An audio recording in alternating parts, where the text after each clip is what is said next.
On this episode of the John1911 Podcast, major company changes, Santa Claus busted, I have a bent bayonet, and Charlie Sheen makes an appearance? Good morning, everybody. This is Marky and Freeze, and this is episode 49 of the John1911 Podcast. How was your night, Freeze? Busy, tired. Yeah, you sound a little tired. I actually was a little surprised you wanted to do a podcast this morning, so I was I was like, well, I better jump on and get this while we can. Yeah. So, I saw it was raining outside. It's ice rain. You think I'm debating whether I'm going to go out and hunt this morning or not, or today, this afternoon. Yeah, it's not even ice rain at this point. It's 50 degrees. It's just rain. Is it okay? Yeah, because there was ice. I saw ice earlier, so. Last night it was icy as shit out there, but it warmed up quickly. Okay. I mean, I was in bed early, so I heard it was going to get bad. So I'll let you know if I decide to, bust some deer or not later today. Yeah. This weekend's the last of gun, right? It's late season gun. Yep. So, well, that stainless marlin will fare well in the weather, so that's good. Yeah, definitely. Yeah, it should be fine. So, have you recovered from getting the last crush of the Christmas orders out? No, I haven't recovered from it. But yeah, they're all done and they're all out. Yeah. I guess we'll go ahead and talk about this. We're not really sure exactly how this is going to work, but we got to go ahead and explain it to people. People probably noticed, because we announced that on the 15th, I think it was the 15th, Thursday night, Thursday was going to be the last day you could order shirts. And the reason we did that was because it's 10 days before Christmas, and it gives everybody time to, get orders in. We can get them done, get them packaged and shipped out, and the mail is moving slow. So we didn't want stuff going last minute. Like the one woman that contacted us, a week before Christmas, and she was in Australia and actually got her shirt on was it Christmas Eve or Christmas Day? Yeah, I think it was Christmas Eve. Yeah, so I was pretty impressed by that. I'll never forget that one. Yeah, that was actually pretty incredible. So, the website right now, Tactical T-Shirts, is, if you visit that page, it is it's in a maintenance mode. There's we're doing some stuff on the back end, so you can't go in and buy shirts. I will get this published tonight or tomorrow, this podcast, so there'll be plenty of time. If you've got orders coming your way and you need information or tracking, or you're worried about something, I mean, it's not a big deal. We're still here. Everything's fine. But the big news is we're making some big changes. And those of us that follow on social media, it's probably pretty obvious that, kind of what we're doing. So you want to lay it. Excuse me, I just burped in the microphone. Boy, that's professional. That's my coffee. You want to lay it on them, or you awake? You need more coffee? Bottom line is, you go ahead and start. We've got kind of two tracks around here. We've got Tactical T-Shirts and we've got John1911. And how John1911 came to be was because, we are gun guys and we make T-shirts. But that started as a joke for our gun buddies. And we're always sharing the shooting guns, lifestyle, whatever that is for you at home, whether you collect or read or compete or gunsmith or you're aspiring. I mean, but what started happening a number of years ago, Facebook in particular, but we've seen it we predicted with other social media properties. They started censoring gun content. So we decided to have our own little piece of real estate on the internet that we could put whatever we wanted up on it, and we could link to it, outside links. And if the social media sites decided they wanted to break those links, they could, but they couldn't get to the content. It wouldn't disappear. So, and that became John 1911. But what's happened is we've noticed that, people come for the shirts, but they stay for the content. So we're flipping the coin. We're going to be leading with the content, and then the merchandising is going to be a subset of that. So we're still going to be doing shirts, and we're still going to be doing, this kind of stuff that you expect from us. But John 1911 is going to be the flagship property going forward. And this will also enable us to kind of diversify the merchandising a little bit too, because, we're tactical t-shirts, but if we decide that there's a really nice jacket, or there's maybe even a piece of milsurp equipment or anything we run into that we would want to sell people, we can open up the store, the product on John 1911, tell everybody that, hey, come in and get it while you can. It's there for a week. Close it down, fill the orders, push them out, and move on. And we just feel that it's not that we feel, it's obvious that that's really where our business is going. And stick with us if we're pretty certain that the folks out there that follow us and consume our content are going to really like this change, because it's going to enable us to do more of a deeper dive into who we are, Marky and Freeze, as shooters. If we don't have to, if we can structure the garment side or the merchandising, I'm going to say merchandising because it's not all going to be t-shirts now. We can structure the merchandising so it happens in waves that makes, waves that we can plan for. Well, let's also say that basically we're not going to have, 75 or 100 different t-shirt designs you can pick from. You know what? You're right. You make that point because that's, that seems so obvious to me that I skipped right over it. Yeah, basically tacticaltshirts.com is a commerce website is defunct at this point.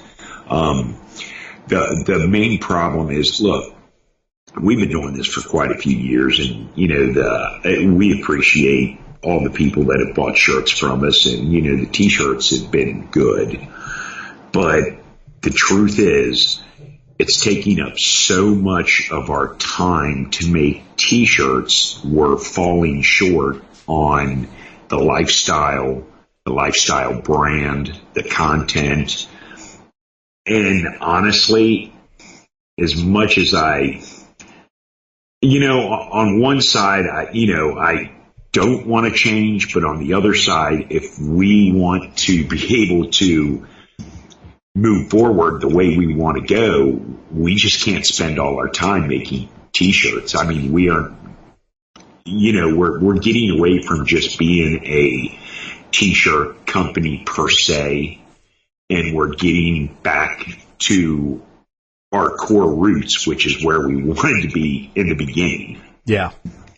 So, we will still offer t-shirt designs, but, and look, this change, we're going to lose some people over this change, but I think we're going to pick up a lot more people than we lose, because we're going to be doing more podcasts. We're going to be doing massive amounts of video, which frankly, while we're doing the t-shirt thing, we don't have time to do these other things. Yes. We don't have time to get out and shoot. We're all about shooting guns and having fun. And if we're penned up working on t-shirt designs and production and with the t-shirt business, we don't have time to get out and shoot video and do the thing. We don't have, it's hard to do decent blog posts and videos and podcasts when we're running t-shirt business. I mean, let's circle back to a point you touched on, but I want to make sure people understand this. And you know what? We really didn't experience this until the Chris Kyle situation developed. And, again, the Chris Kyle situation really kind of, I mean, a lot of people may not realize this, but it really was a watershed moment for us as a business, because we went from basically in a 24-hour period, having stuff that was manageable to having a 6-week backlog in like 24 hours. And one of them, it wasn't a mistake. We didn't admit it was a mistake. We didn't even probably admit it to ourselves initially, but let's just say,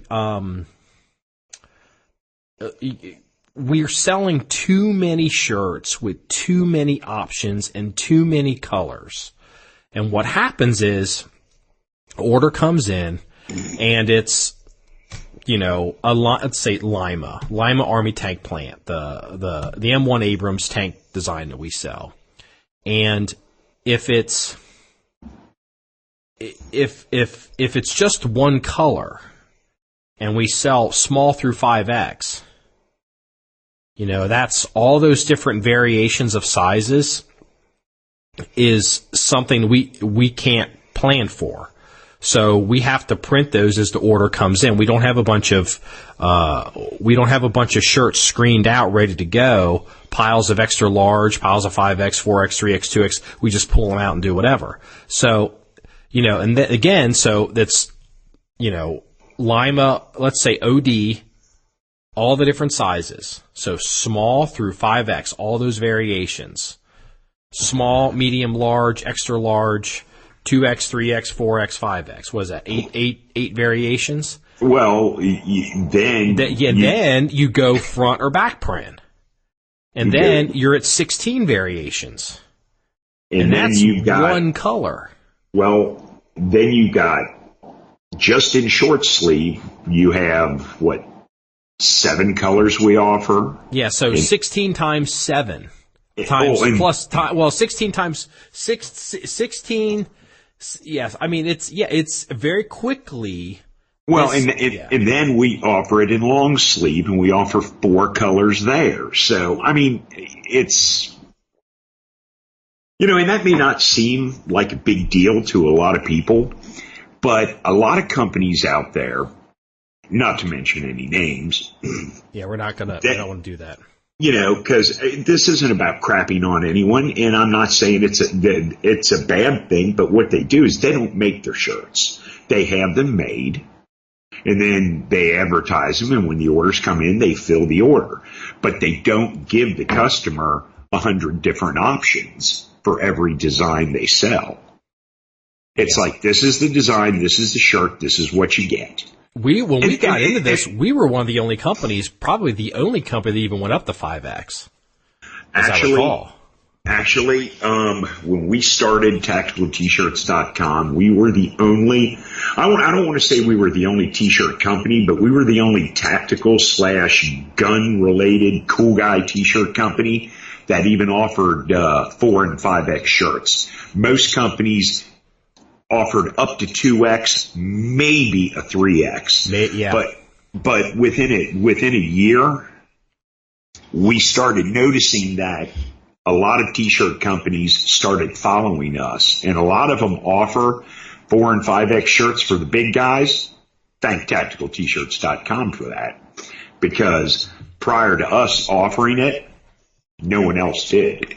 Yeah, and we're getting so big, and it's too many shirts, it's too many designs, and we don't want to get to a point where, 6 weeks, hey, pre-order, 6 weeks backlog. I mean, we may start doing pre-orders in the future, but we're not going to, we're not going to, basically, we're going to plan this a little bit better. When we offer a merchandising product, we're going to tell people what's coming. We're going to advertise it. Hey, this is what it is. If you guys are interested, have it open for a week.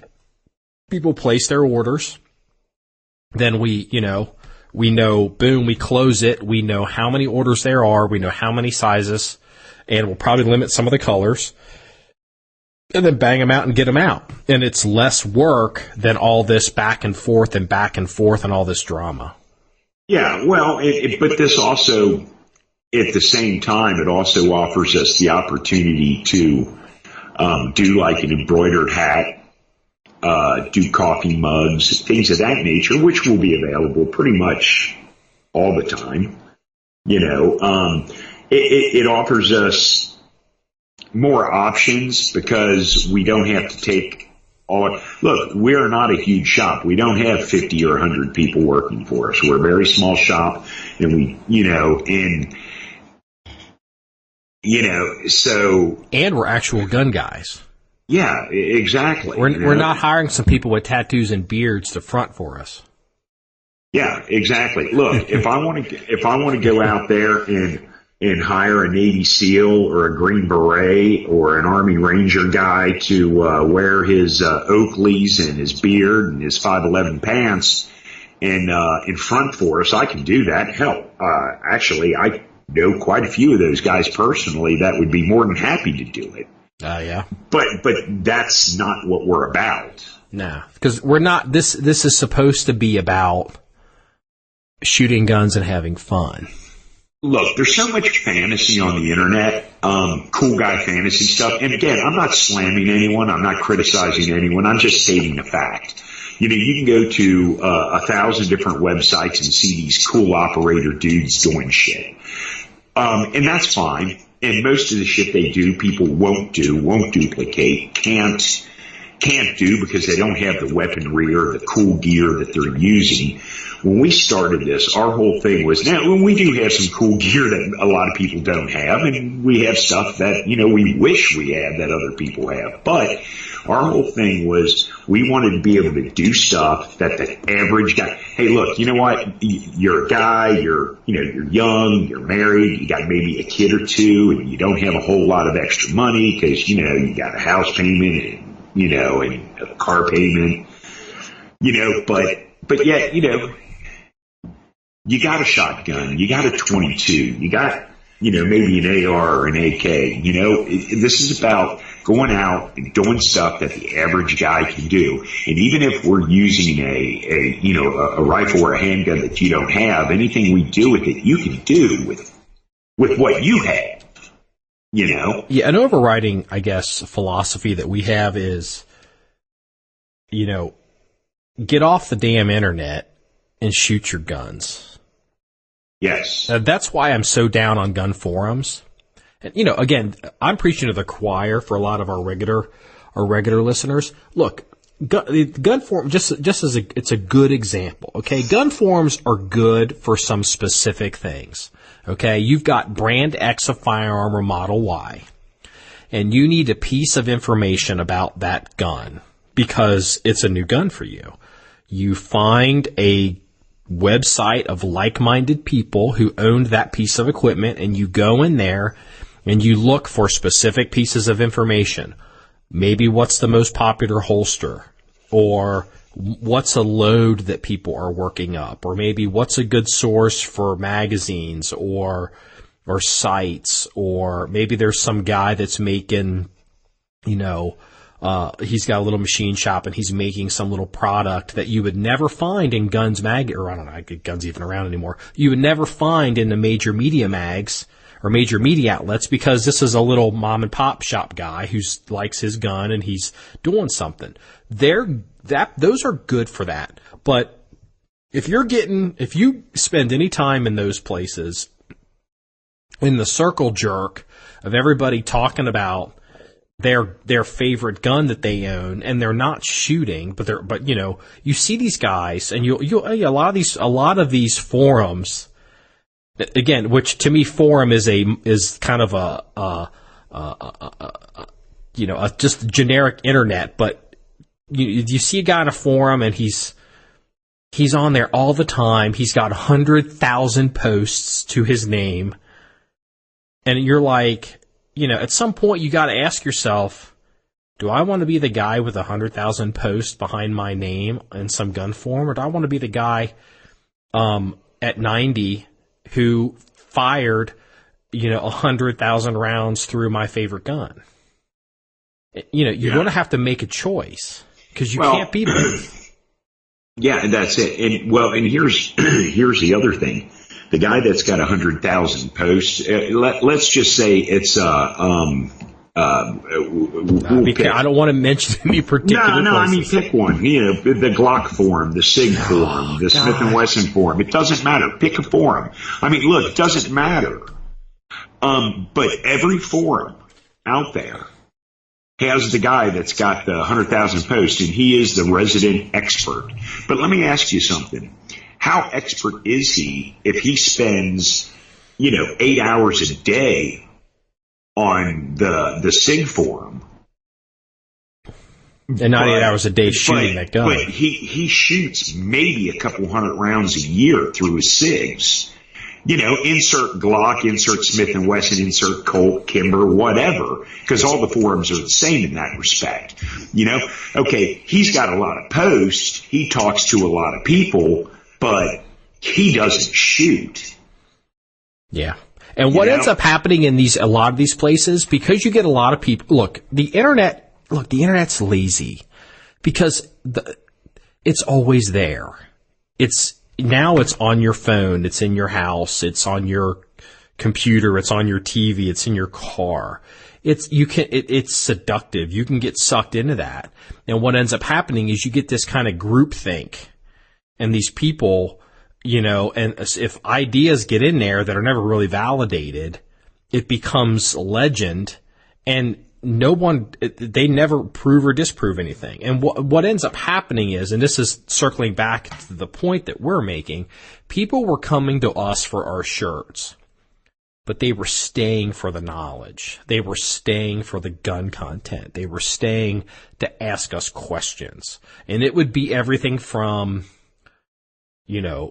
maybe something on the tactical military side, maybe something on the, guided hunting side. And, but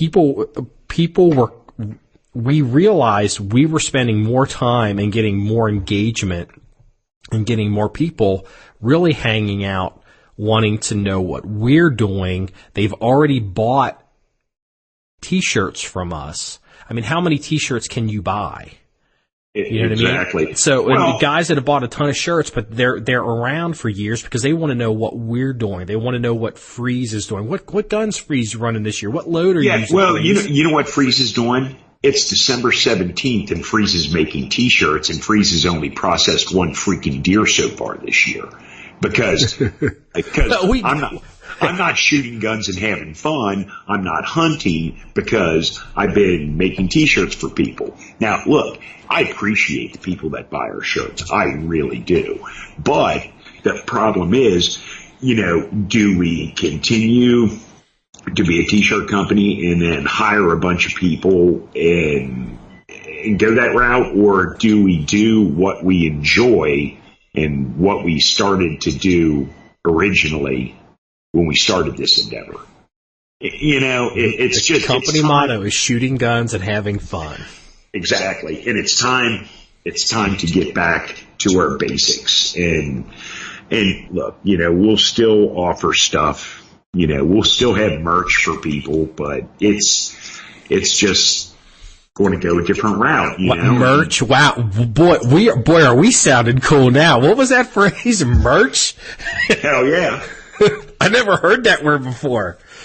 Yeah. So, merch. Holy, I created a monster. Yeah. But it's there, and I like the fact that we're going to be able. I mean, look, for the past several years, we've talked about hats, we've talked about coffee mugs, we've talked about offering a lot of stuff, but the problem is we just don't really have the time to, just do more than what we're doing. There's so many we're selling way too many products. Way too many options.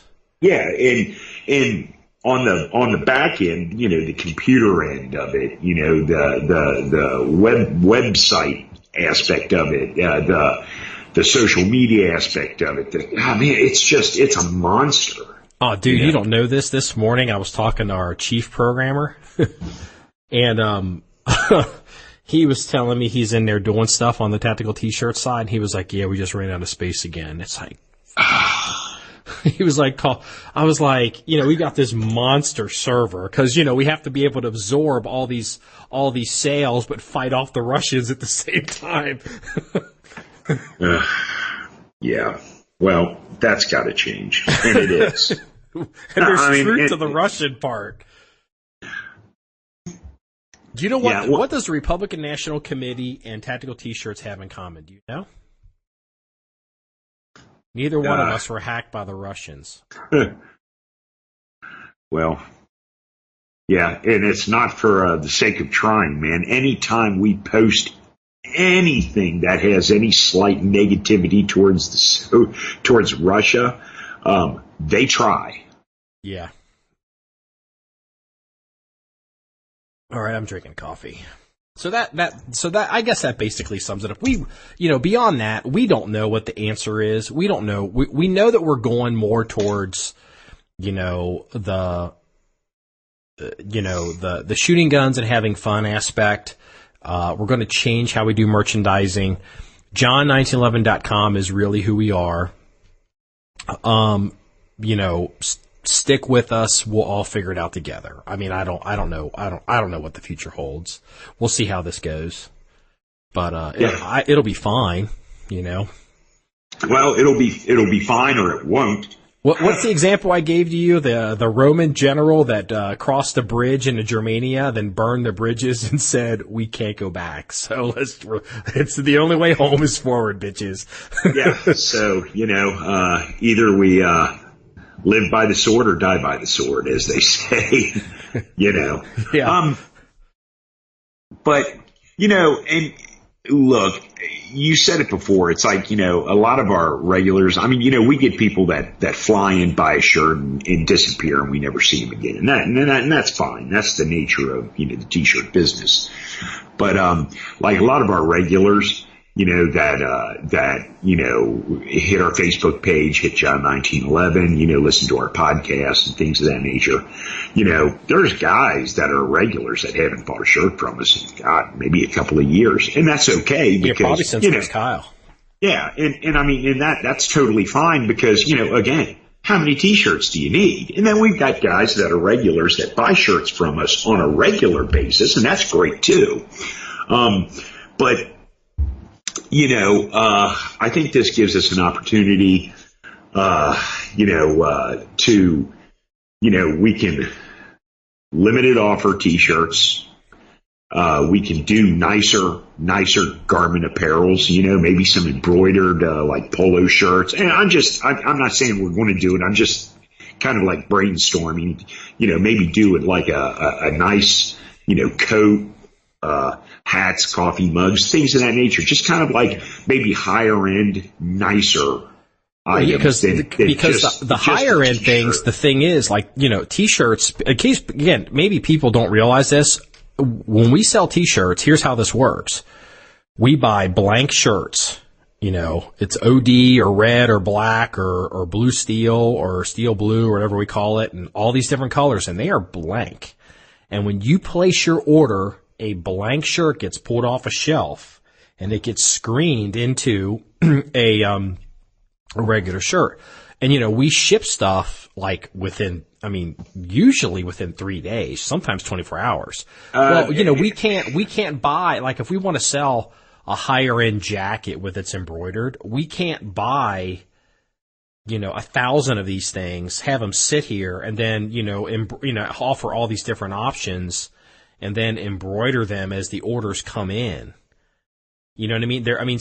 The way we are structured as a business doesn't work for other merchandise because there's no such thing as a quote blank. Exactly. So, we're gonna change it up a lot, maybe offer more merch. Here, see, I'm trying to be cool. Merch. Holy shit. Merch. Well, I mean, like stuff like, like if we do a nice hat, like a range cap, ball cap type hat, I'm thinking like, foam back vinyl and plastic trucker hat. Okay, Donald Trump. Wow. Is that not the ugliest freaking hat? Dude, I'm going to be straight up with you. It was like, when that man walked out with that hat, I was like, what the hell are you thinking? A freaking New York, Brooklyn, Manhattan businessman, dude, with this. the wholesale, that red trucker hat, that the Make America Great hat that Trump puts out, wholesale on that hat's like 25 cents. That's like one of the cheapest foam back trucker hats you can buy. And then it's got the white Make America Great silk screened on it. It's Why like, has it got to be white? Why has it got to be white? Well, why you got to do me like that, Freeze? But on one hand, you go, wow, that's the cheesiest hat I've ever seen. But on the other hand, it's just like, yeah, way to go, Donald. Seriously, I mean, you know what? I mean, Donald Trump has said a lot, and the thing I like the most, he said, again, because he just kind of talks off the cuff, and he goes, America doesn't win anymore. And he said, and then he goes, we're going to win. When I'm president, we're going to start winning again. As a matter of fact, we're going to win so much, you're going to be tired of winning. And I just thought that was the most preposterous statement. And I've decided, you know what, President-elect, I'm going to take you up on your offer. Try to wear my ass out on winning, because I would love to be in that position. Like, oh, please, Donald. So you're saying you want to be Charlie Sheen, but without the HIV. Tiger's blood. Charlie Sheen. Is there winning? Let me tell you what. You know what? I have I've had a lot of professional contact with people on that side of the world, and there is so much bullshit floating around in some of those bodies that, let me tell you something. If some of our younger listeners, you're put in a position where maybe you can, see, if I mention anybody's name, we are definitely going to get a goddamn letter. So I'm not going to mention any celebrity's name, because even if I mention one that I feel like is totally clean, it will be inferred that maybe that person is not. So I'm going to say Jane Doe, a California celebrity Jane Doe, and Jane Doe's 25, and you have a chance to date Jane Doe. My advice to you would be to Google the shit out of that girl and figure out every person that she's ever dated out there in Hollywood, and then you need to think twice about sticking your dick in her. Because I'm telling you what, people have no goddamn idea how bad that shit is out there. And think about this, Charlie Sheen, it's so structured. When you went to go into Charlie Sheen's house or hang out with Charlie Sheen, or you were going to be his girlfriend or whatever, he had contracts drawn up by lawyers that you have to sign, and that you're not going to divulge some of this information. And do you guys really think Charlie Sheen is the only motherfucker out there making people sign the HIV contract? You're crazy if you think that's true. Well, I don't think I'm ever going to get into a relationship with Charlie Sheen, so your wife would be freaking devastated. I think she would. Charlie Sheen. So, well, I don't know. She might not be if there was enough money involved. Hey, it's only gay if you push back. That's true. So I can't even what the hell we were talking about. Donald Trump in the trucker hat, and look, I mean. But look, I mean, the thing is, this gives us the opportunity. I mean, we can make a really nice hat, because I mean, we're all gun guys, and I don't know a gun guy that goes out to the range and doesn't wear a hat. I guess the guy with skin cancer does, but we can offer a nice, embroidered hat. And that's something that, we would probably have available until we sold out of our, of however many of them we had made, but like if we're going to do like say a high end, shooting jacket, well, it's going to be a high-end jacket. We're not going to have, stocks. We're not going to have that. We're not going to stock, like you said, 1,000 of them. I mean, we just can't do it. But that doesn't necessarily mean that we're not going to be, selling some more cool guy stuff. It's just we're just not going to offer, 100 different items at any given time to purchase whenever you want. Yeah. Speaking of winning versus losing as a country, I know you've been busy, Freeze. Have you heard about the Chinese Navy stealing the drone?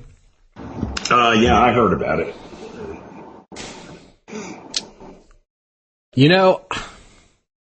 Straight up, that is a straight up act of, I mean, that is, I don't want to say act of war, but here's the thing. Let's look.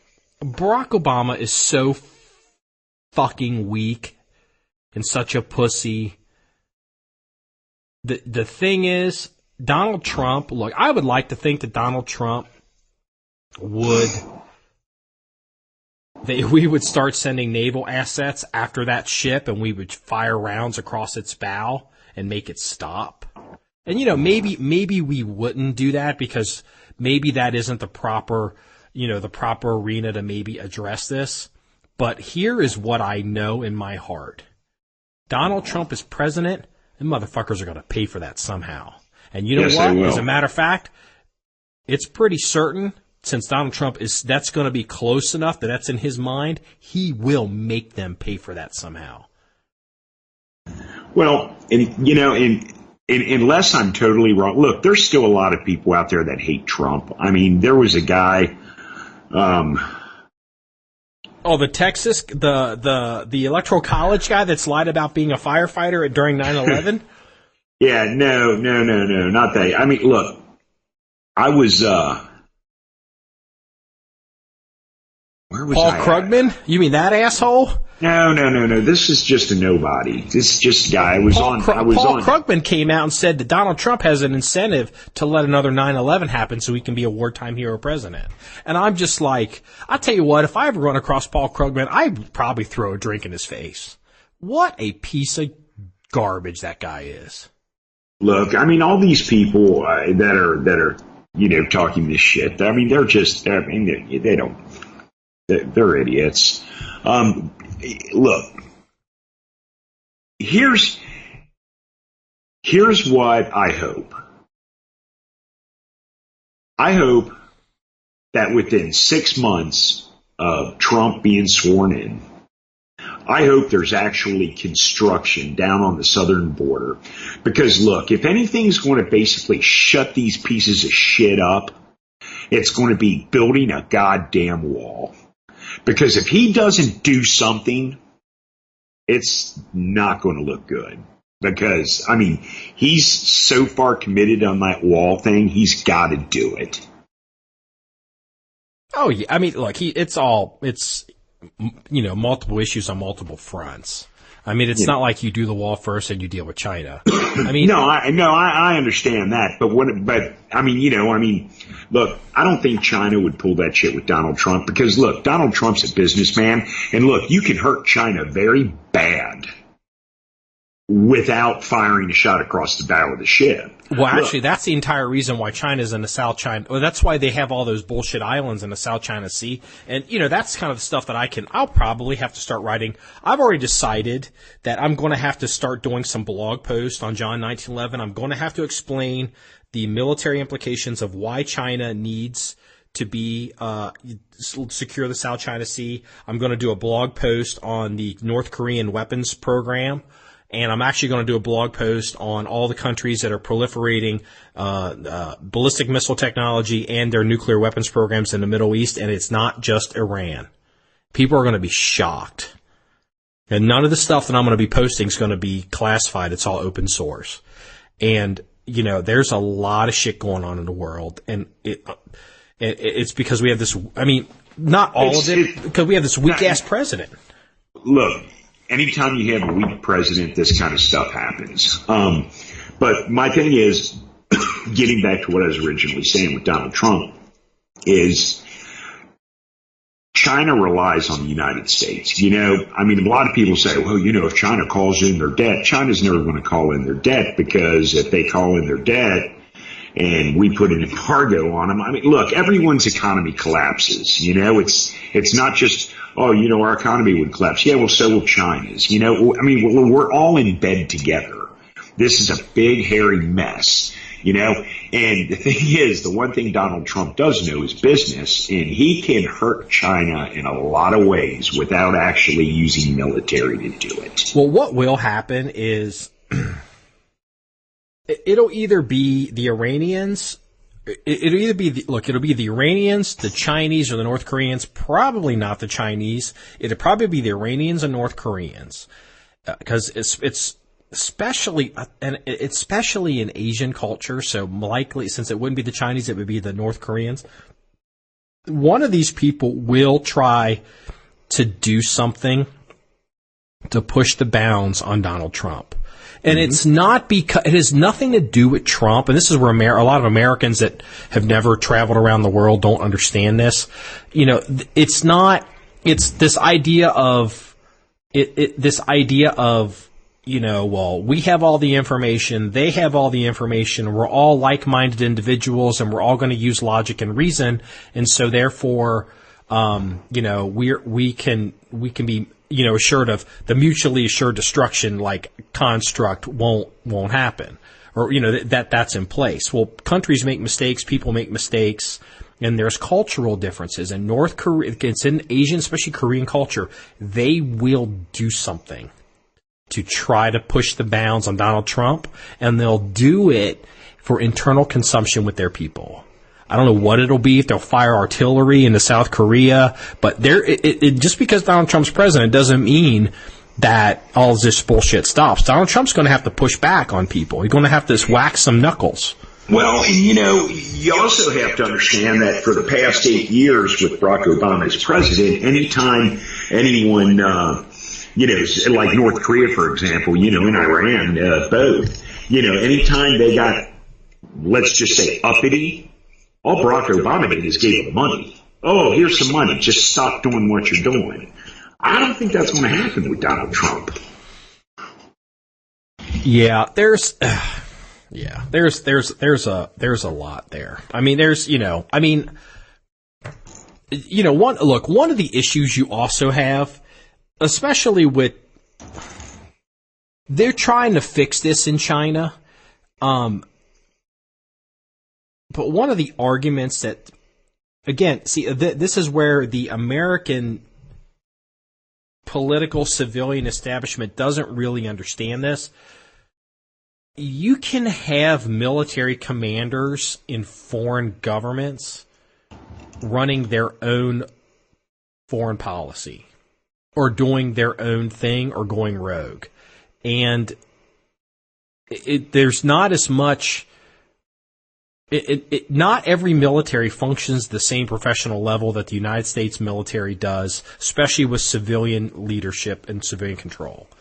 And, you know, I mean, in deference to the Chinese, it is entirely possible, and I don't believe this to be the case, but it's not impossible that the captain of this ship went fucking rogue.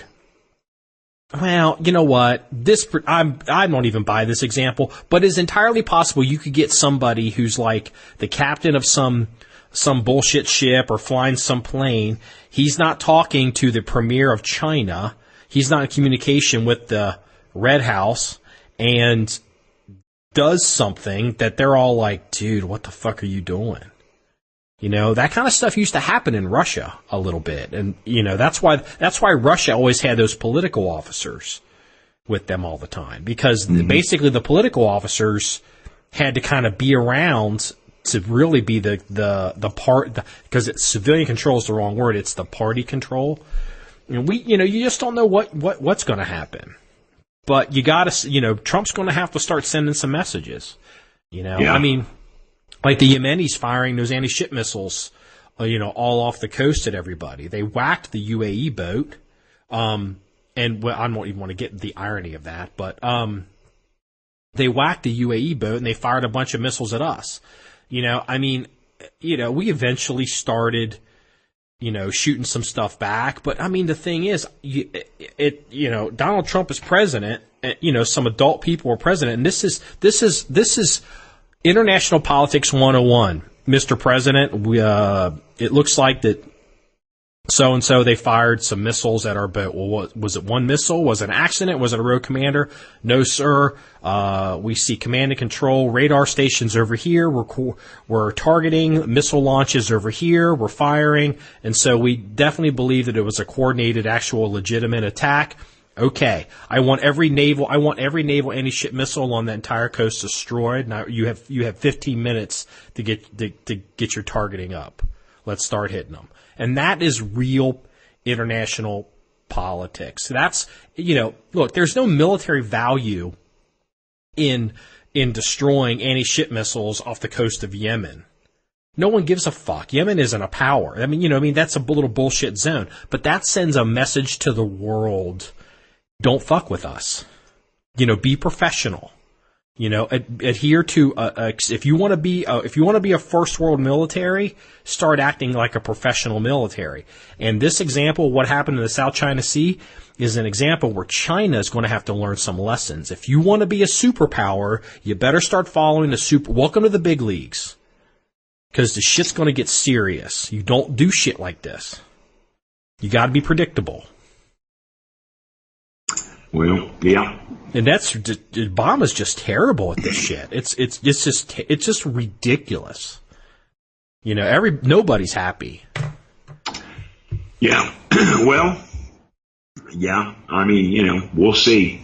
We'll just have to see what happens. Yeah. Anyway, I get off my high horse on that one. Hey, Dylan Roof was found guilty. Good piece of shit. Yeah. Did you hear about the background check on the gun? No, I didn't. And see, I don't understand South Carolina. Have I ever bought a gun in South Carolina? I'm trying to think. I likely have, but I probably had it shipped. He went to a gun store called Shooter's Choice in West Columbia on April 11th of 2015, and he bought a gun. I think I guess there was a Glock. He had a Glock 45 in his car. I don't know how many guns he was actually caught with. Roof picked up the gun. So is there a 5? Was he okay? This thing isn't. That's the confusion. Okay. According to this article, there was a 5-day waiting period. So Roof picked up the gun 5 days later, even though the check wasn't completed in accordance with South Carolina's 3-day waiting period. Now, okay, what is this? I wonder if this story is being written incorrectly. Was he delayed by the feds and the NICS check, and they've got 5 days to either approve or disapprove? Is that what it is? I have no clue. Or is there a 3-day waiting period? But apparently he came in and, let's see here. The Roof picked up the gun 5 days later, even though the check wasn't completed. I mean, who's completing this check? Well, the thing with the NICS check is, and it varies from state to state, they have, when you fill out the 4473 and, and they submit it, there's a certain time period that they have to either give you an approval or a decline. And if they don't respond within that certain time period, that's if you're delayed. That's if you're delayed, not approved on, because the NICS check is the instant background check. Yeah, but it's not always instant. Like, for example, that's why it's called a delay. They don't approve you, so they're like, hey, we're not going to give you an answer. You've been delayed. Yeah, so I know a guy who it takes. He doesn't know why, but whenever he purchases a firearm, it takes 24 hours to get an approval back for him. Always. It always has. I mean, he goes in, buys a gun, fills out the form, gives them the money, and says, I'll be back tomorrow. Because he knows it's going to be a 24-hour wait. Me, I go in, boom, 5 minutes later, I'm done. You know. But the point is, if they don't give you a yay or a nay within a certain period of time, then they have to sell you that firearm. Well, check this out. Jurors watched surveillance video of Roof shopping for the weapon and filling out a background check at Shooter's Choice Gun Shop in West Columbia on April 11th, 2015. Roof picked up the gun 5 days later, even though the check wasn't completed in accordance with South Carolina's 3-day waiting period. So I guess, does South Carolina have a 3-day waiting period on guns? Or was he... Because this article is not written correct. This isn't written well. Shooter's Choice manager, Ronnie... Holy cow. Dude, this guy's last name almost looks like Thrill Kill. Okay. Yeah, wow. Whatever. Ronnie Thrallkill testified that he didn't hear back from the feds until June 29th when he learned that Roof was ineligible to make the purchase. When was the shooting? Was that after the shooting? I don't know. Oh, check this out. FBI Director James Comey last year blamed the delay, so he was delayed by the NICS. FBI Director James Comey last year blamed the delay on an examiner with the National Instant Criminal Background Check System who failed to uncover Roof's admission that he possessed drugs during a March 1st arrest. Okay. It's interesting. So, I mean, yeah, it looks like a Glock. So, I mean, whatever. Yeah, I mean, so he wasn't even. It looks like if he had been delayed or denied, it wasn't a mental health issue. It doesn't look like. Maybe not. He was delayed or denied on a drug charge, or wasn't delayed. He wasn't denied on a drug charge that he should have been denied on. It's interesting. Yeah. Yeah. Well, but regardless, none of that really matters. No. So let me ask you, do you think we're going to have Civil War breaking out on Monday? No. You know what Monday is, right? Or maybe it's Tuesday. Is it Tuesday? I think Tuesday is the day the electorates meet. Okay. I believe. I mean, it might be Monday. I think it's Tuesday, though. I think it's the 20th. Monday's what, the 19th? You know what? Yeah. Here's the thing. The Constitution tends to make things on Tuesdays. I don't know why. So the 20th is Tuesday. I believe it's the 20th. I mean, I could be wrong. It could be the 19th, but like I said, I believe it's the 20th. Yeah. So, that's when the Electoral College meets, and I guess people want to say they're not going to vote for Trump and do all that kind of stuff, which is yeah. But here's the thing that a lot of people don't understand. All these people are like, I plead with the electorates not to, vote for Trump. This is what a lot of people don't understand. They just don't go around picking up any schmo off the street to be an electorate. I mean, like the electorates from any given state, they're usually people that are hooked up with, if you're a Republican electorate, you're hooked up with the GOP and vice versa with the Democrats. These are usually pretty hardcore people, These are people that, I'm an electorate from, I'm a GOP electorate, representing, Florida, okay? I either have strong ties with the Florida GOP or I work for them in some fashion. They just don't knock on random doors and say, hey, guess what? You want to be an electorate for the state? No. Look, okay, so that would be like, okay, I work for the Florida GOP and I'm an electorate. Am I going to not vote for Donald Trump? No, because one, you're going to lose your job. People don't understand that, these people, usually have some kind of a tie. They just don't randomly pick people. I guess that could vary from state to state. That's an interesting point. I'm going to actually add a data point to this conversation to see how it affects your position on it.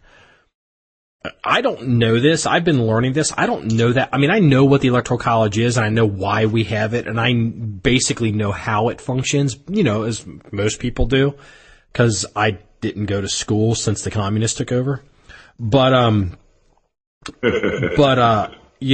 what you said about the delegates at the conventions is true. It's always party people, insiders, or maybe low-level people that are people that have been dependable for a long time. Yeah, you can go to Cleveland and you can be a delegate on the convention and represent us and do whatever. Thank you for your service. It's, have a good time.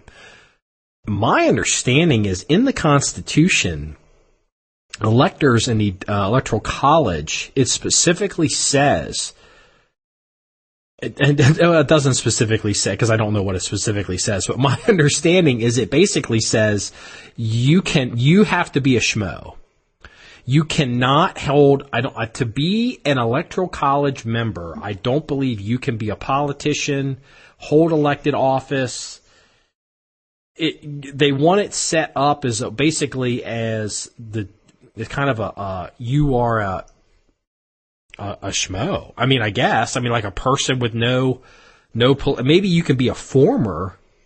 I'm sure, because you couldn't. Yeah. Okay. Well, okay. I mentioned Florida before in my example, and I just pulled up a list of Florida's electors' names. It says the following are the Republican presidential electors. And it doesn't have side notes on a lot of them, but Joe Negron, Negron, Negron. It says Republican member of the Florida State Senate since 2009. That goes as that. Tony Ledbetter, chairman of the Volusia County Republican Executive Committee since 2012. He works for the Trump campaign in northeastern Florida as the political regional director. Who appoints the electors? Don't know. Is it the governor of the state? I don't know. I would imagine the state, like the Republican electors, would be. I'm guessing would be appointed by the state GOP, and then of course for the Democrat electors it'd be the state Democratic Party. Okay. But Blaise Angolia, chair of the Republican Party of Florida. That's then. You know what? That totally. Forget. I should edit what I just. You know what? I'm going to edit what I put in this podcast. I'm just going to edit it out because it's so wrong. It's that's what I get for listening to CNN this morning. That's what they were saying that this morning on CNN. I was like, oh shit, I didn't know that. Pam Bondi, current Attorney General. I know who. I've actually met Pam Bondi. I know who she is. Check out. They don't say who he is, but there's a Florida electorate named John Browning. But look, you bet, how much you want to bet he gets delayed on a Knicks check? Yeah, no shit. They're like, oh, come on. Yeah, but let's see, in Alaska, they only have 3. Sean Parnell served as governor of Alaska from 2009 to 2014. I thought that name sounded familiar. Parnell. Yeah, he's an electorate for Alaska. So what I'm saying is, look, do you think Sean Parnell is going to go, oh, yeah, screw Trump, I am not voting for him? Let's go back down to Florida where you have Joe Negron, the Republican member of the Florida State Senate. You think he's not going to vote for Trump? Tony Ledbetter, who works for the Trump campaign, and he's the chairman of the Republican Executive Committee. I thought Ledbetter was a musician. Tony Ledbetter is chairman of the Volusia That County. went over your head. Never mind. Yeah. You're tired. Yeah. But look, my point is, these people are not going to go, oh, screw Trump. He's a misogynistic dick. Let's vote for Hillary, or let's vote for Jan Stein, or the pot smoker guy. No. Hold on. No. Hey, we cannot leave out everybody's favorite governor, John Kasich. Yeah, let's vote for John Kasich. That shit's not going to happen. John, hide your wallet, Kasich. Yeah, no shit. God, yeah, John, hide your wallet, or he's going to start crying and praying to God. Yeah. What would, I start talking about Jesus. Yeah. Jesus said, hand me your wallet. Fucking guy. He's an example of a guy, look, in his defense on some level, he's an example of a guy who is a good administrator. He's a good key turner. He's a good number 2, number 3, number 4, number 5. He really is. But the problem is he's not a general on the battlefield. He cannot lead for shit. Yeah. But look, because he can't make hard decisions unless they're selfish and Jesus tells him to pull your wallet out. Yeah. Well, but look, and I'm not saying that there's not people on this list that are just like regular Joe Schmoes. There very well could be. It could be a mix. But what I'm saying is, look, Trump waxed Hillary so bad that in order for it to go to Congress, before that, for the House, he's got to lose almost 40 votes. Exactly. He's got to lose like 40 votes, which isn't going to happen. But even if it did, the House is just going to give it to him.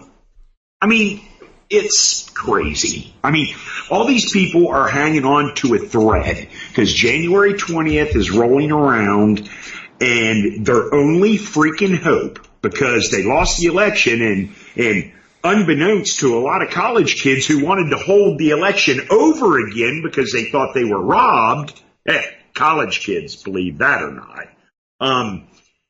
Their only chance, this is their only grasp, this is it, is Tuesday when the electorate's meeting.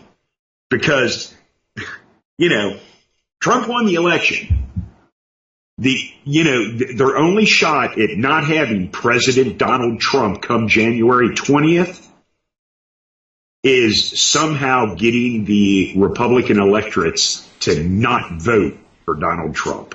Heaven forbid somebody's elected president you didn't vote for. Yeah. Well, how can that be? There was a comment on Facebook. It was not our page. It was another page. And someone and I'm paraphrasing because I don't remember what the exact quote was, but he's like, Donald Trump just needs to resign, just to give it up. He's already proved his point. And what the hell did the guy say? He's like, and the American people don't want him anyway. And I had to reply.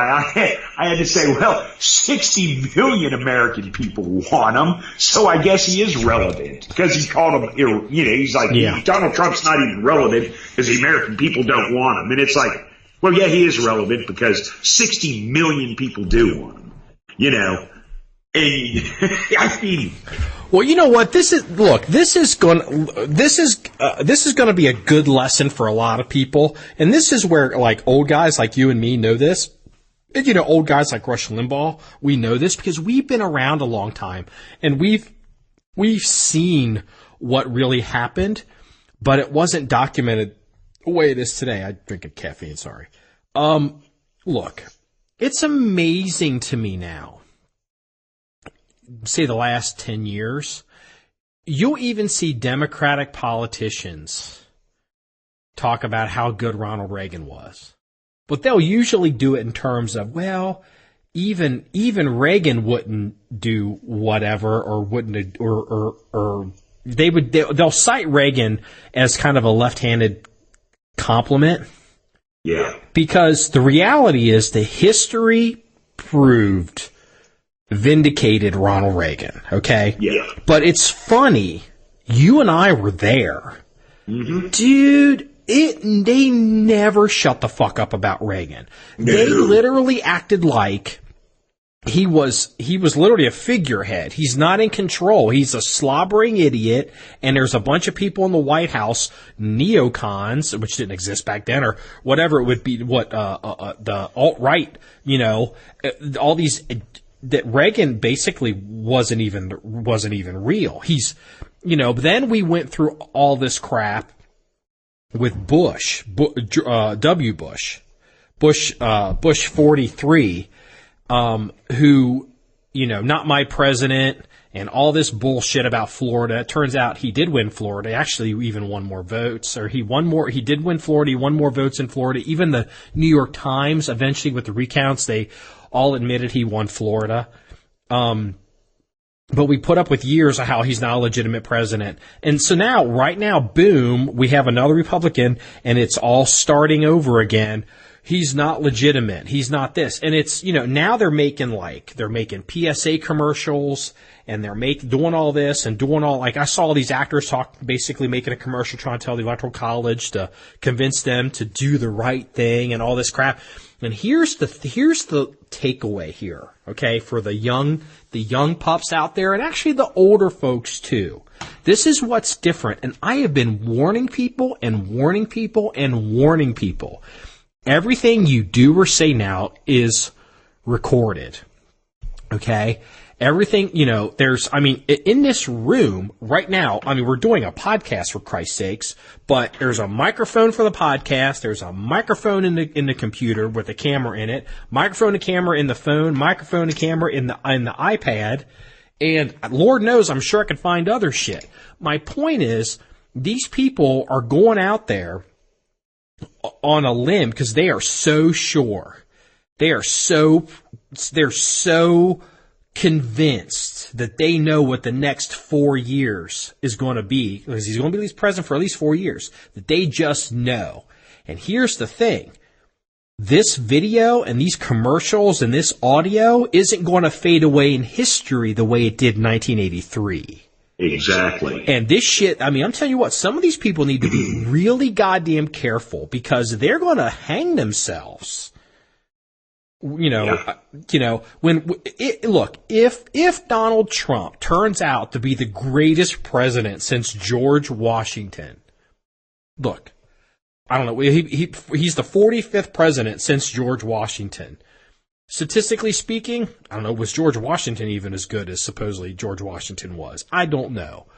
But these people are making bets that there's no way they possibly know the answer on. They are basically in an echo chamber, all parroting the same thing, because they all think all their little buddies on the East and West Coast all feel the same way, and they're all saying shit like they're making threats against Trump's life. They're making threats against Electoral College members. Like death threats and all this craziness. And here's the thing. This shit went on in the 80s, but it kind of didn't get recorded the way it is now. And I'm telling you what, guys like the Weather Underground guy, Van Jones. I'm talking even earlier than then. Those guys, look, they worked real hard to clean up their act. Look at this story here. This ties into it. There's this Elector from Texas that we had mentioned. He's on the news now. I guess this guy's obviously a self-promoting asshole. And he's apparently been on CNN in the past, and they're like, thank you for running into the Pentagon and saving lives and doing whatever. And now he's coming out and he's saying why he's not going to vote for Trump, and he's leading the charge. So now he's on TV again. And what do you know? It's not like the 80s anymore, where 13 years ago, a lot of stuff you said and did is now kind of gone in the ether, unless it was on, the 6 o'clock reel for the nightly news. Now everything's searchable, everything's trackable. You can people don't realize Facebook is the internet. You can search all that shit, and they're figuring out this guy's basically a stolen valor firefighter. He was claiming that he was Manassas, Virginia police or a fire department on 9/11 and all this. Manassas, somebody was like, "Oh, let's start researching this guy," because now it's like there's all these people going, "Who is this motherfucker? He's this hero firefighter." Manassas is like, "Yeah, we hired him in October of 2001. He wasn't even here." Oh, and by the way, the Manassas Fire Department never actually responded. We never were called up for the Pentagon.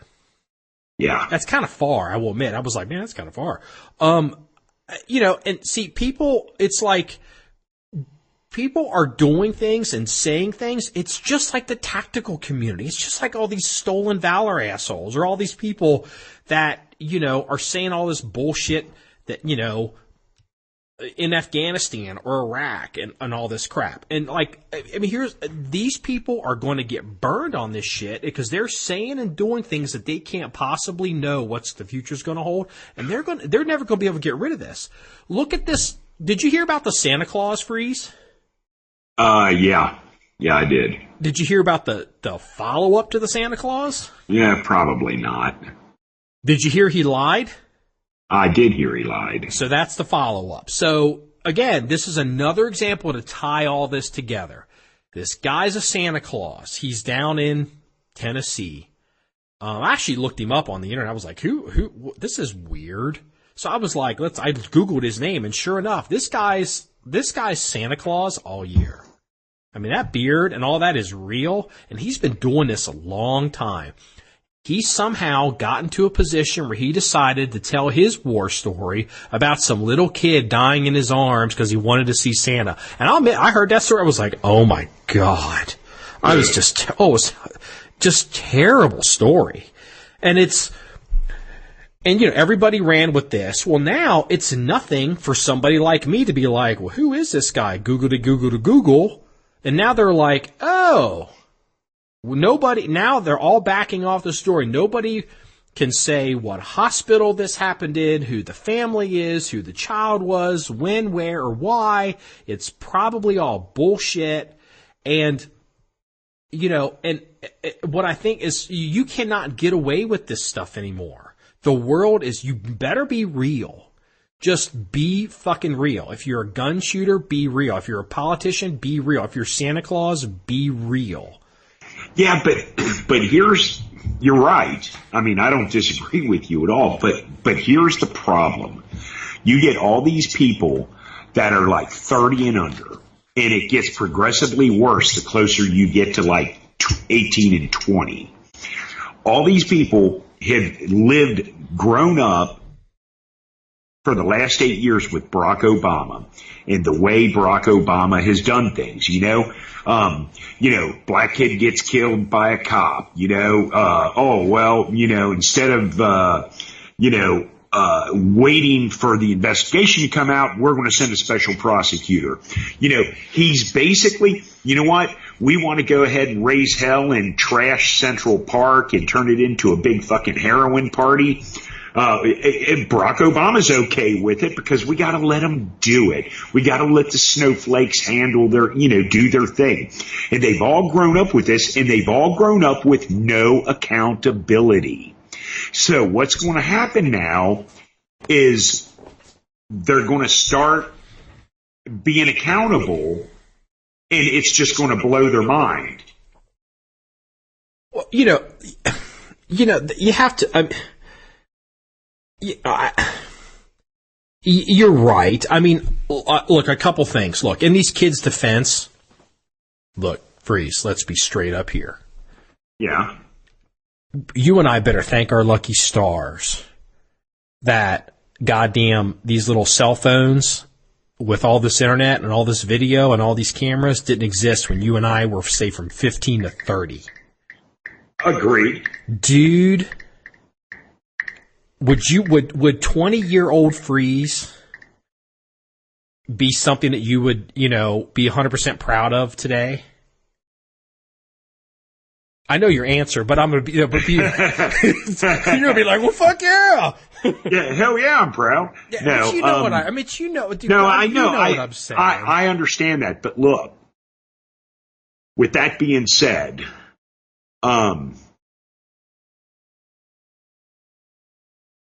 yeah, I mean, honestly, 20-year-old freeze, yeah, no, I was never like these snowflakes that are out there now. So yeah, if they had the technology back then, yeah, there might be some embarrassing stuff popping out, but my original point is, for the last 8 years, these people have grown up.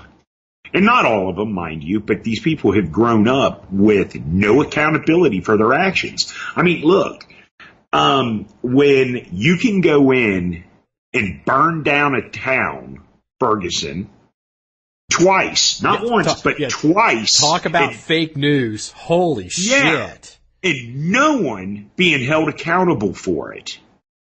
Dude, I mean, all of a sudden now all of a sudden we get a president, and I'm speculating, I don't know because I can't tell the future, but now all of a sudden we get a president who doesn't put up with that bullshit, and people are being held accountable, and they're all like, well what did I do wrong? Well, you know what? The days of getting a timeout and a participation trophy are over, or hopefully they're over. You would hope they are.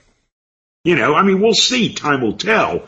But regardless, I guarantee you that the next 4 years will not be like the last 8 years with the not being held accountable. Anytime a white cop shoots a black guy, mind you, it's not black cops shooting black guys. It's not black gangbangers shooting black gangbangers. It's only a white cop shooting a black guy. We get to riot and burn down the town. My favorite is still Zimmerman. Zimmerman went from being and again, Zimmerman's an asshole. Oh, okay? He's big time asshole. But look, Zimmerman went from being I will never forget this. Well, he was a white guy. George Zimmerman was a white Jew. No, well, he was a white guy, and then they realized he wasn't white. So when the name first came out, George Zimmerman in Florida, a guy named George Zimmerman, was being reported as a white guy who's probably Jewish. I remember. And they figured he probably was. They had it all worked out. He was a Jew that had retired or was from New York, that had moved down to Florida, and he was a New York Jew. And seriously, that, I'll tell you what, that all went away so fast, but it's out there. And then didn't he become a white Hispanic? Yeah. Then he became that's why they were so animate on, they had to change some stuff because they were kind of bottled up on the whole white Jewish thing. Because it was double wrong. He wasn't white and he wasn't Jewish, so he ended up having to be, it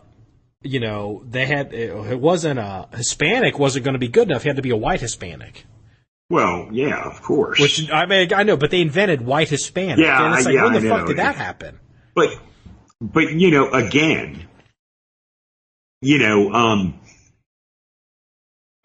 Fake news. Yeah, it's all fake news, and but again, it's the point where no one's being held accountable, and it's gotten to the point where cops are being ambushed left and right. I mean, it's pathetic. Hey, remember the all this actually started, I guess it was in Boston, is it Robert Louis Gates, or because they called him was it Robert Louis Gates or Louis Gates? Not Bob Gates, the Secretary of Defense, but the guy is I think he was a professor at a college, and he had locked himself out of his house, and he had to break into his own house, and one of the neighbors saw someone, breaking in a house, called the cops, and the guy got all ass hurt because how dare you ask me for identification and, harass me in my own home. Never mind, he broke into his own home, and the cops were just doing their job. Well, hey, can you show me some ID? I can't remember if he put him in cuffs or not, just, until they could figure. I mean, it's just all standard procedure stuff. And Barack Obama came out. He didn't know anything about anything. Is that the guy he invited to the White House? Yeah, the beer summit. And Barack Obama came out, and he basically said, I don't know all the facts, but it's pretty clear that the police behaved stupidly. And it was like, I'm telling you what, I hope that history circles back around to some of that. It's going to be really interesting to see, if history's going to talk about what Barack Obama did to police and race relations in this country, because it's just crazy. He has set race relations back 50 years in this country, and honestly, Barack Obama is no friend of any law enforcement official in this country. Oh, all the cops, the black cops, all the cops. No, most of the cops don't like him. He has turned so many people against law enforcement in this country. Law enforcement relations, race relations, have been set back years because of this guy. Let me I don't know if I ever told you this story. I had bet a black cop. I had bet him, we were talking about Obama. This is in 2008 before the election. And I had bet him that Obama wasn't going to win, just because, again, Obama, this is funny. Donald Trump is not qualified to be president. Hello, Barack Obama. It's funny how they just, this stuff, they just want to try to ignore history, and again, this isn't the 80s anymore. These arguments aren't going to go away. They're going to be around forever now, and all searchable to everybody, just not in the tape room at NBC.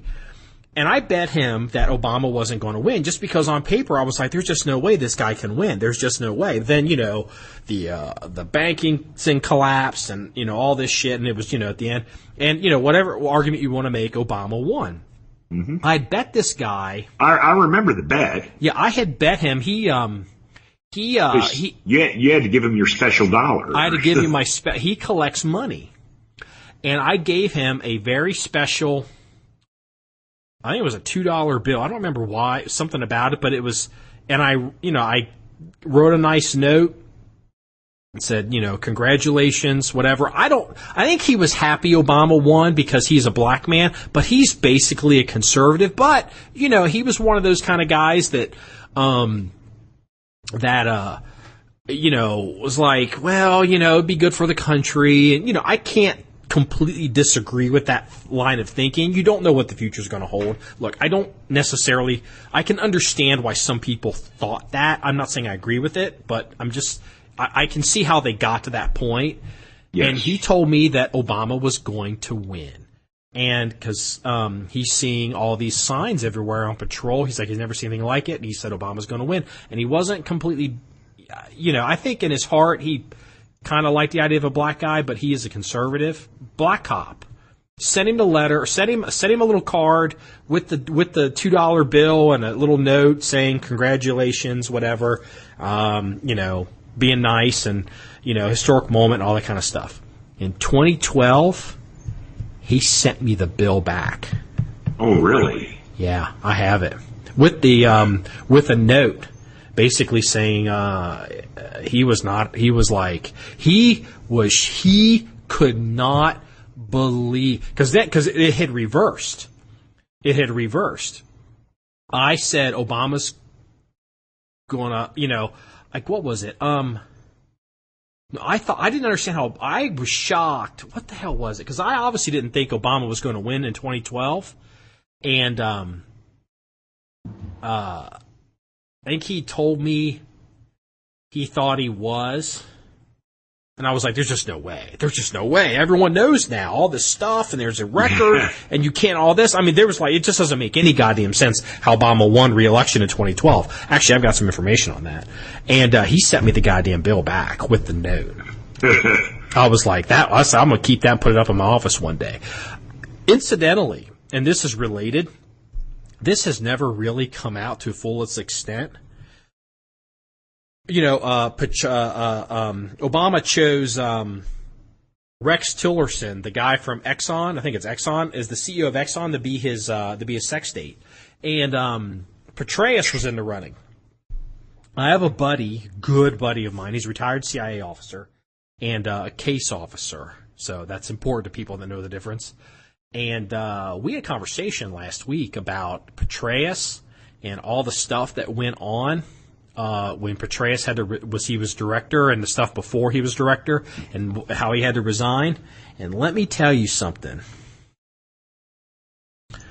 David Petraeus was never going to be in the running for that. That the shit that was so, oh my God, what a dumb fuck.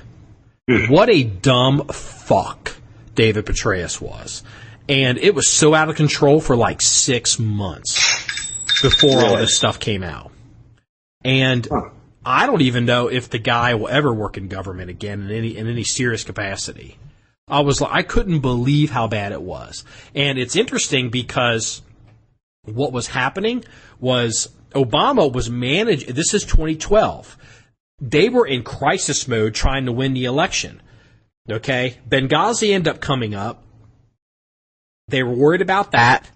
They were worried about Petraeus possibly, being something that was going to run against them in 2012, and they were out to get Petraeus, and then they had some dirt on him, and so then when they made him director of CIA. They were scared shitless that, all this shit was going to come out of how out of control it was over at CIA with Petraeus and this chick and all the shit that was going on. Let me tell you something. The Hillary Clinton server email issue and, state secrets and all that, Petraeus isn't that far behind her. Yeah. As far as, like, what was getting out and what he was doing, and it was stupid. And the Obama administration was freaked the fuck out that the Republicans were going to basically be like, your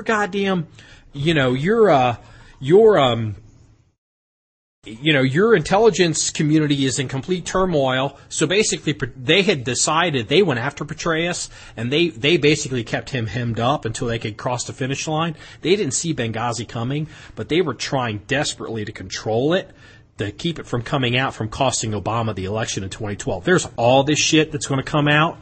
I couldn't believe how bad it was.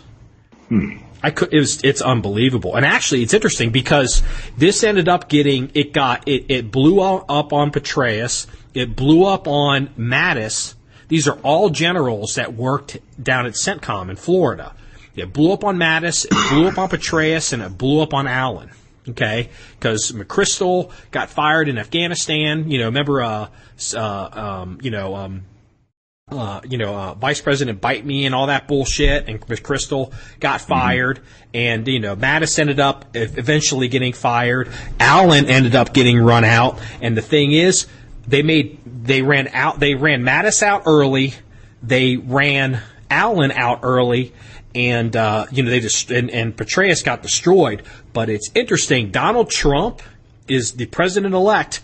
Mattis is in the administration, and Allen is in the administration. The two Marine Corps generals. Dude, something's up here. I am convinced that some of this shit from 2012 that was going on that summer before the election may come out. There's something. No one's reporting this, but they're like, that this is freaking the president out. Because they've got the dirt. They've got the dirt on Obama so bad. on the shit that was going on, and the shit that they did with Petraeus, and then also all the intelligence massaging they were doing, basically saying ISIS wasn't a problem. I'm telling you what, something's up here. My jaw hit the floor talking to my buddy from CIA. I couldn't believe this. We'll see. So, anyway, and you know what? And this is where we're, with the new format of the business, we can do some of this stuff on John1911. We can do some of this kind of stuff on podcast and whatever, and kind of break the content up. So people that want this kind of, whatever. So, Hey, I'm going to get off that, and then we'll go ahead and wrap this up. Do you, you know what? Hold on here. Let me stop something real quick. Okay, all right. So to change gears here a little bit, did you see the video I did while you were sleeping about the Ross Rifle Bayonet? Yes, I did. Is that something you're going to be able to fix? Yeah, I can fix it. Does it involve a blowtorch? Nah, I don't think so. I mean, it could, but I don't think it will, because I don't believe that part is hardened. Okay. So what I'm talking about, we have a Ross rifle in the armory, and so we ended up picking up a bayonet for it. And we mentioned a Ross rifle the last episode. Well, the bayonet came in, and I don't know what you call that part, the ring. Mm-hmm. It's bent. Actually, I'm here. I'm in the rifle room, and it's just slightly. To me, it looks like it's slightly bent. I'll have to mess with it. I'll have to clean out the receiver on the bayonet and confirm that that's not the issue. But it looks to me that that it's we're gonna have to do some freeze magic on it, because that thing is. I was just like, God damn, really? The freaking now the goddamn bayonet's freaking bent up on it. That's fine. I already have a fix for it. Okay. I'm not too worried about it. So, all right. Well, I thought you'd because we forgot to talk about it, so I didn't know if Hey, did you I was going to post it on the Facebook page, or on John1911, I guess. This happened somewhere in Indiana. The DNR reported, when's muzzleloader season in Indiana? Was it this week? I think it was last week, but like a couple days ago? This past week? No, I think it was like last week. Okay. Well, that may make sense for how long it took the report to come out. There was DNR took a report. There's photographs of it. Somebody was using a muzzle loader in Indiana, and they loaded it with smokeless powder. Yeah. And they lost some fingers. Yeah, well, that'll work. And if you're not a gun person, I mean, I guess that would be a pretty easy. I mean, I guess I don't know how that happens. Okay. How does that happen? Well, how it happens is you get a jack off who doesn't really know what the hell they're doing, and what happens is black powder and smokeless powder are measured totally. I mean, they're both measured in grains, but here's the thing: if say I'm shooting a 50 caliber muzzleloader, and for example, my standard hunting load is 90 grains of black powder. Well, think about that. Okay, to give you an example, a 45 ACP, it's a big fat round. Well, if I'm using bullseye to reload, the maximum powder charge in a 45 ACP round is 5.0 grains of bullseye. Now think about taking 90 grains of bullseye and dumping that down the barrel of a rifle.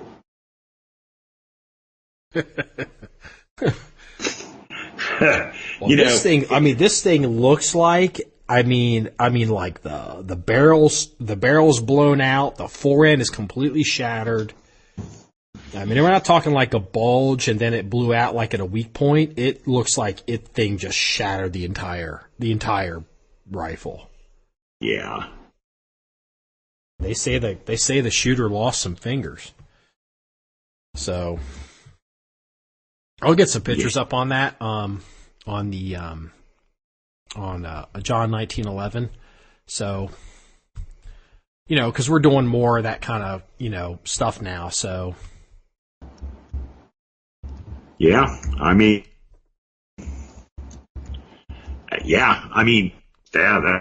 that's bad juju right there, man. Yeah. And look, the experienced muzzleloading guy will be like, oh man, that's crazy, but I haven't seen, I'm hearing about this for the first time. Most people don't use traditional muzzleloaders like I use. Most muzzleloading hunters that are out there are using inline guns. And you know what? It looked like, off the top of my head, I'm thinking it may have been a modern inline muzzleloader. It didn't look like an old gun to me. Okay, well, here's the point I was getting to. Most your inline muzzleloaders, the barrels are thick. Barrels on muzzleloaders are extremely thick. The rule of thumb is the sidewall. Now, this is with traditional, like, percussion and flintlock rifles. The rule of thumb with most muzzleloaders is the barrel thickness is generally like half the diameter of the bore. I've heard that before. Yeah, so that pretty much means, the barrels are pretty thick on these guns. And that doesn't hold true in every case, but, that's pretty much a rule of thumb with traditional muzzleloaders. Now, when you get to these inlines, their barrels are, although they're thick, they are relatively thin compared to, like, a flintlock or a percussion muzzleloader. And a lot of the reason is because a lot of these inline muzzleloaders are not really designed to shoot black powder, although you can shoot black powder out of them. Most of them are designed to shoot Pyrodex, and a lot of them load with Pyrodex pellets. They're like a little round pressed dog treat. You drop them down there. And then you use like a 209 shotgun percussion cap, as your primary ignition system. And, and of course that doesn't hold true with every inline muzzleloader, but for the most part it does. And the thing is, Pyrodex pellets, I believe each pellet is equivalent to 30 grains of black powder, like 3F black powder. Okay. I could be wrong on that. It's been a while, and I don't normally shoot inline stuff. So if you're sitting there, and, oh man, I'm out of Pyrodex, but I got a can of, X100, and man, I use 2 Pyrodex pellets, that's 60 grains, and you get your powder measurer out because, you've got smokeless powder because you reload, and you measure out 60 grains of, accurate number 5 or, or Nitro 100 or whatever you're using, and drop it down the barrel of your inline. Yeah, dude, you're going to have some bad things happen to you. Okay. I'm an analysis kind of guy. I'm a pattern guy, and that makes sense to me because I see how we got to that point. Okay, I can see that. And I'll tell you what, you bring up a good point because look, there's stuff that I know about and there's stuff that I don't know about, and we've got that Sharps rifle that we need to be shooting. I mean, I haven't fired a single round out of it, which is ridiculous, which is part of the issue why we're making the change over here. But you pick up that Sharps rifle, it's a 45-70. It's a new manufactured Sharps, but it's in the pattern of the original guns. And man, that barrel on that thing, Jesus, it's like a mortar round. I mean, it's like a howitzer. I mean, it's so thick and heavy. You're just like, man, the Marlin lever gun in 45-70, they shoot the exact same round, smokeless powder. They're not even remotely the same thickness. And no. It just occurred to me, why is that? Oh, I didn't realize that black powder stuff. Okay. I figured it was metallurgy and technology, manufacturing technology. Okay. Well, okay. Let me throw this at you. Round barrels. So I take a can. I go into the armory and I go over to the reloading bench and I grab a can of powder. It doesn't matter what powder. There's probably 25 different types of powder up on the shelf. I grab any one of those powders. That is smokeless powder, for modern reloading. Yep. And I pour a line out on the ground and I touch it with a match. And it's going to, burn in a line. And remember the old cowboy movies or pirate movies where they poured the barrel of powder out, and hit a light and you would see it, the powder would burn till it reached the magazine and explode everything? Yeah. Yeah, that's not how black powder works. That they're using black powder in the movies because in the pirate days, that's all they had is black powder. That's how smokeless powder burns. Now, if you put black powder down, say I took black powder and I put a line of black powder down, just poured a line on the ground, and say that line was 5 feet long, and you put your finger in the very end of the powder, and I threw a match down on the other end, you could not move your finger before that powder whoosh whipped down there and burned. You'd burn your finger. Huh, that's interesting. What? I didn't know that. Okay. Now, because of the burn rate between black powder and smokeless powder, you have drastic pressure differences. See, I always thought smokeless powder was because guns have a lot of black powder guns. The designs are not strong enough to handle smokeless powder. But obviously, the Sharps rifle, that is not the case. Sharps rifle, the new production Sharps rifle will fire modern 45-70 all day long in smokeless powder. Yeah. That's one of the reasons why I bought it. But now we're getting into metallurgy. Yeah. Now we're getting into different types of steel and metal and how it's made. Okay. Classic example. You get the old Damascus doubles.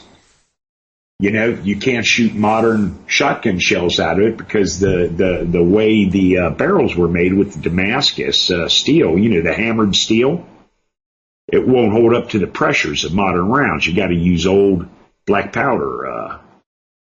You can shoot Damascus steel shotguns if you use real low pressure rounds, but because now you're getting into different metals. That Sharps rifle is not, 100-plus-year-old Sharps rifle. It's a newly made Sharps rifle.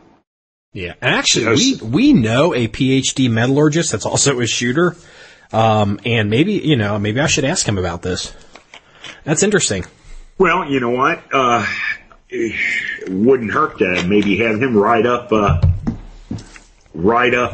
blog post article on the difference between an old Sharps rifle and a new Sharps rifle. I'll tell you what, he's had 3 because he's retired now. So he does work for the government still and for some companies, but he does it on his own time and gets paid, gets to work from home. And he also does stuff for people in the firearms industry, and it's like serious stuff. And he's had a couple cases where a couple guys had ARs blow up, and the argument was it was the ammo. And he's a metallurgist, but he's also a shooter. And he was actually able to look in two cases. It was someone put their own rifle together, and he was able to show how the rifle was barely in headspace, the AR, and the gun, the AR let loose because it wasn't put together correctly, not because it wasn't the ammo, it was the gun. Yeah. And he gets down and looks at, it's really interesting. And, these companies will pay him because, if they have to stroke somebody a big check for bad ammo, not only do they have to do that, they have to go and track down all this ammo. Yes. And he's able to determine, that it was not an ammo issue. Whether it was ammo or not. And since he's also a shooter and an avid and very accomplished reloader, he can attack it from both sides and figure it out. He actually years ago did a really famous, only in certain circles, infamous, I guess you'd say, scientific research on a Glock 40 that had fatigue, had a failure, and it was basically because the gun was beating itself to death, and it blew and it came apart, and it was the gun. And they actually got out.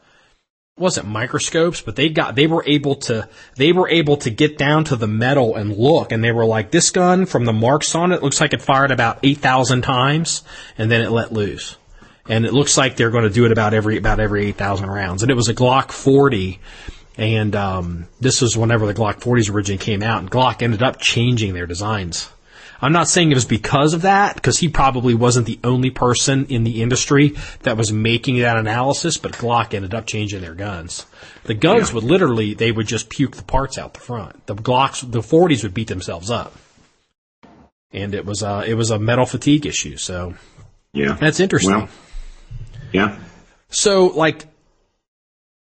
is there any truth? I don't know, Freeze. Is it... You know how you always say the Indians couldn't invent the wheel? Was it back in the old days? Is it old day? Could they not do a round barrel? Does the barrel on my Sharps, because I'm in the rifle room, it's an octagonal barrel? No, they could do round barrels. It was just different way they made them because,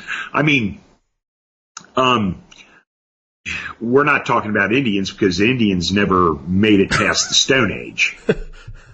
No, the Indians never worked with metal. They never made it. They never evolved past the Stone Age. So the Indians didn't make shit. But in the early days, like the Kentucky long rifle, Pennsylvania long rifle, you see hexagon barrels, and the reason is they were blacksmith forged. You took steel and you hammered it, and it's easier to hammer hexagon than it is round. Okay. And then you hog it out. Yeah, because they didn't have the ability to turn the metal. Well, I guess they could have. They could have maybe worn it down the hard way. They folded metal and stuff like that, but they didn't have lathes. Yeah. They didn't have a milling machine where they could, mill it out. It was all hammer forged. And I'm sure there's blacksmiths out there listening to this that'll tell me that I'm totally wrong because I don't know shit about blacksmithing. And they would be right because I don't know shit about blacksmithing, but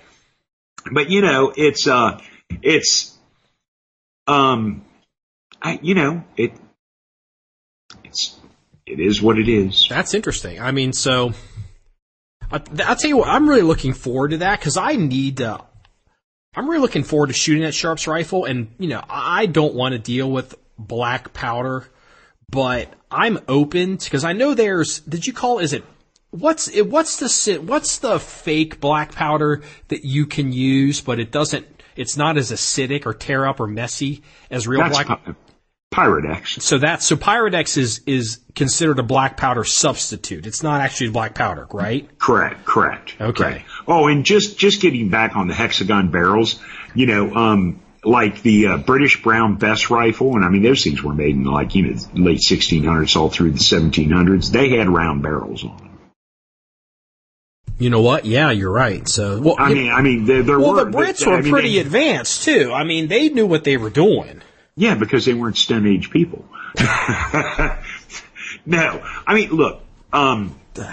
Yeah, they have the ability to make round barrels, but dude, if you ever go out to Indian Territory out west, when we're traveling around, you're going to just have to tell that your ass is Canadian. Nah, man, that's not me.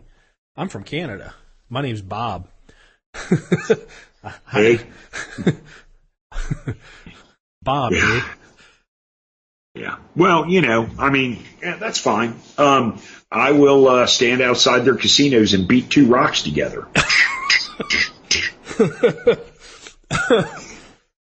Hey, look, I'm glad they got casinos because, all the Indians up there in North Dakota that are crying for government assistance because of the blizzard. I don't think those are Indians. I think those are actual, white people. Yeah, well, that came in from out of town. I guess the Indians all went home. I actually have heard that maybe the whole reason why the Indians are supposedly that these kids may have been played. I heard something. I heard that it was somebody, they were going to put the pipeline in one place, but then somebody couldn't agree on paying the Indians enough money, so they decided to move it. And so now they're having to protest. They're not really trying to stop the pipeline. They want to get them to move it back in straight through Indian Territory so they can pay them money. Okay. Well, my original point was the last time the Indians asked for government assistance in the winter, they got blankets. Nobody gets that joke but you, dude. Yeah, I know. And me. Someone will get it. Someone will get it. And it would have been funny until you went on your diatribe about the pipeline. So, now it's not funny. Oh, okay. See, I'm sorry. I apologize. That's okay. It was lowbrow humor anyway. You know what? We'll let people Google that, figure it out. We're not going to give them the punchline. I just offended all 4 American Indians that are left. You know what? I will say this. That is probably one of the few groups that hasn't either sent me a nasty email or tried to take our server down. So you're working real hard to make it make bat 1,000 for me. Ugh. So I've never gotten a complaint from you know what? No, I take that back. No, no, it's been a long while, but no, we did actually ended up having to ban the guy off of Facebook too. Really? Yeah, you saw. I don't think you even remember it. So, all right. I mean, look, we've been going for a while. We got content going up on John1911. I got videos on Yaki style holsters. I've got videos on Kydex holsters, dumping magazines. Just all kinds of stuff going on. So, for right now, Tactical T-shirts is closed. It will still live on as the online store of John1911. But as far as it being the flagship property, John1911 is the flagship property. Yes. And we're changing our flag, so unless there's anything else, I guess we're probably going to go ahead and wrap this up and get it over to post-production, get over to the sound engineer. Yeah, it's 11:30. I got to wrap it up myself anyway. I got to go in tonight. So. All right. Well, this wraps up episode 49 of the John1911 podcast. If you like this kind of content or want to follow what we do, or maybe see some of the articles that we're referencing or videos, go to our blog page. That's john1911.com. That's JOHN1911.com. And special shout out to our audio engineer Mitch over at A&B Promotions. And we appreciate your time. Just remember, it's all about shooting guns and having fun. And everybody have a good day. See you later.